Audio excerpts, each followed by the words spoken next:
My name's Steve Landells and I'm a flight safety specialist at the British Airline Pilots Association. And we're here today in sunny Gloucestershire to talk about drones. Now, tens of thousands of drones will be sold in the UK this year, and in America, figures of 1 million have been banded around, so this is big business. Now, drones have huge potential, both commercially and recreationally, but the integration into the airspace around us has to be done in a safe and sensible manner. And that's why we're here today.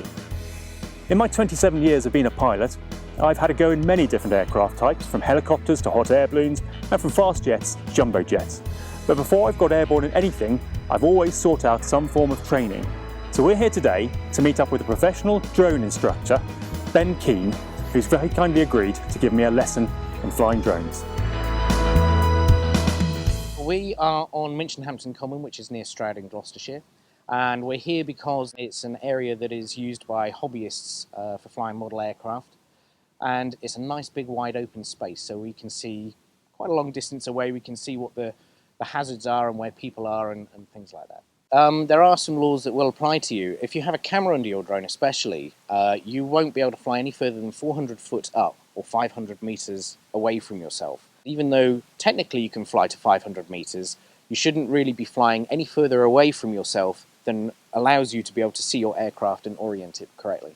Well, we've just got the quadcopter ready to take off. We've calibrated the compass to make sure that it knows where it is on the Earth.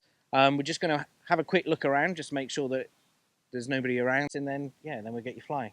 Fantastic. Let's go for it. Okay, taking off.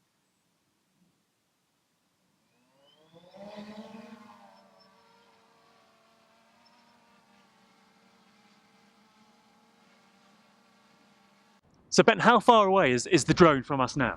It's currently 96 meters away in distance, and it's 50 meters high.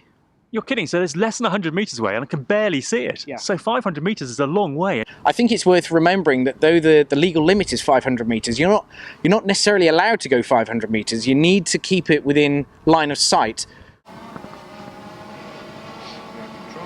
Thank you very much. It's really intuitive. It's doing exactly what I want it to do. You don't really have to think about it. You just move the control column and it does. It's not like the old radio controlled helicopters where you spend most of your time just concentrating on getting it to hover. Well, I've really enjoyed today. That was great fun. And I'd recommend anyone who flies on these getting some form of instruction, because Ben pointed some things out to me that I just wouldn't have thought of. There are rules and regulations and the operator has to be aware of those and has to abide by them. Because if you do something silly with a drone, you could endanger an aircraft. And if you endanger an aircraft, or worst, make it crash, you could end up in prison. So this is great fun. Please enjoy it. My top tips are to go to the websites, look at rules and regulations, find out what they are, stick by them, and don't make your favourite toy your worst nightmare.